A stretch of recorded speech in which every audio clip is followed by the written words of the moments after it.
अस्सलाम वालेकुम नाज़रीन, अमीरी सीरिया मेरान टीवी न्यूज़ अयां सायरा ज़मी सब खां पहिरीं हिकु नज़र ख़ास ख़बरुनि ते।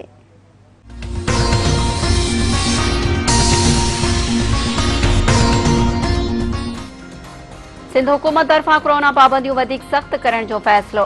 सुभाणे खां राति 8 वॻे खां पोइ माण्हुनि जे ॿाहिरि निकिरण ते पाबंदी लागू।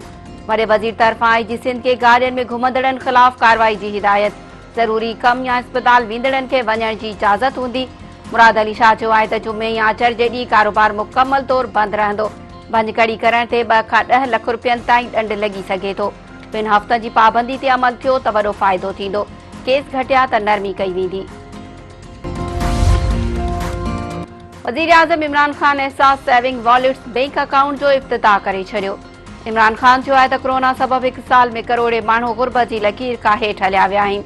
औरतुनि खे रोज़गार ॾेई बेरोज़गारी खे तेज़ी सां ख़तमु करे सघिजे थो। लॉकडाउन दौरान सभ खां वधीक कमज़ोर तबिको मुतासिर थियो। हुकूमत जी पूरी कोशिश आहे त कमज़ोर तबिके खे मथे उथारियो वञे। मुल्क में कोरोना वायरस वधीक 57 ॼणनि खां हयाती खसे वरिती। 24 कलाकनि दौरान 3060 नवां केस ज़ाहिर। कोरोना सबबि फ़ौत थींदड़नि जो अंग 20,308 थी वियो। एनसीओसी मूजिबि 24 कलाकनि दौरान 58,670 टेस्टूं कयूं वयूं। कोरोना केस मुस्बत अचण जी शरह 5.21% रही।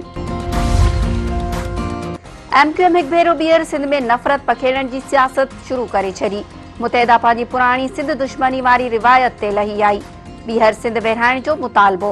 आमिर ख़ान चयो आहे त जेसीं ताईं असांखे अलॻि सूबो न ॾिनो वेंदो तेसीं ताईं सिंध हुकूमत मां जान न छुटंदी।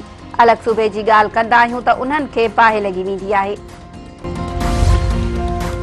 खानपुर जे गढ़ी तेगो वारे इलाइक़े में मुग़वियुनि जी बाज़ियाबी लाइ ऑपरेशन ॿिए ॾींहुं बि जारी। पुलिस तरफ़ां ऑपरेशन दौरान 8 धाड़ियल मारण जी दावा। हिकु बि लाश हथ न आयो।